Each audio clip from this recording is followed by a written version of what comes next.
You're telling a friend an amazing story, and you just get to the best part when suddenly he interrupts. The alien and I, not me and the alien.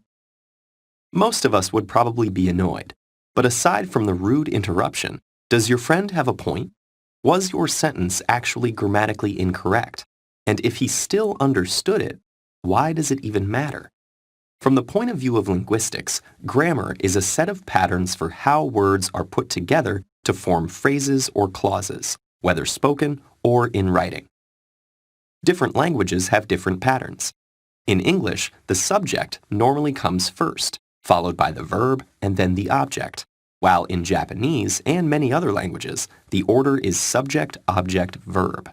Some scholars have tried to identify patterns common to all languages, but apart from some basic features, like having nouns or verbs, few of these so-called linguistic universals have been found.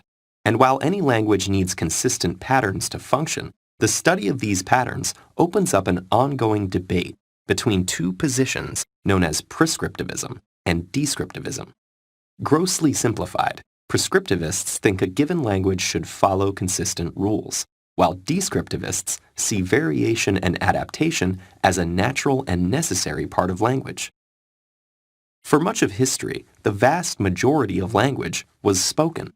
But as people became more interconnected and writing gained importance, written language was standardized to allow broader communication and ensure that people in different parts of a realm could understand each other.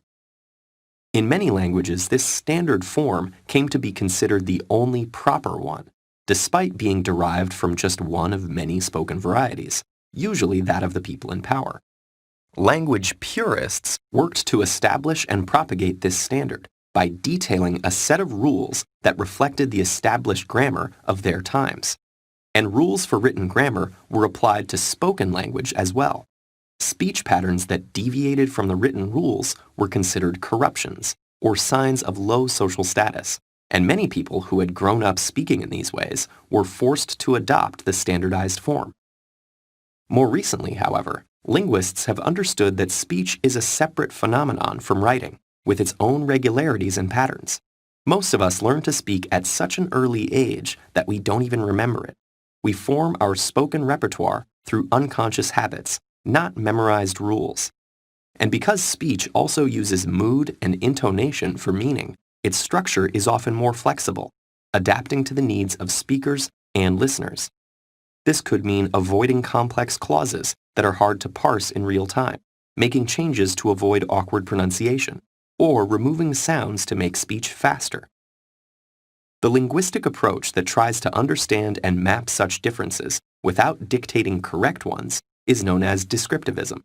Rather than deciding how language should be used, it describes how people actually use it and tracks the innovations they come up with in the process. But while the debate between prescriptivism and descriptivism continues, the two are not mutually exclusive. At its best, prescriptivism is useful for informing people about the most common established patterns at a given point in time. This is important not only for formal contexts, but it also makes communication easier between non-native speakers from different backgrounds.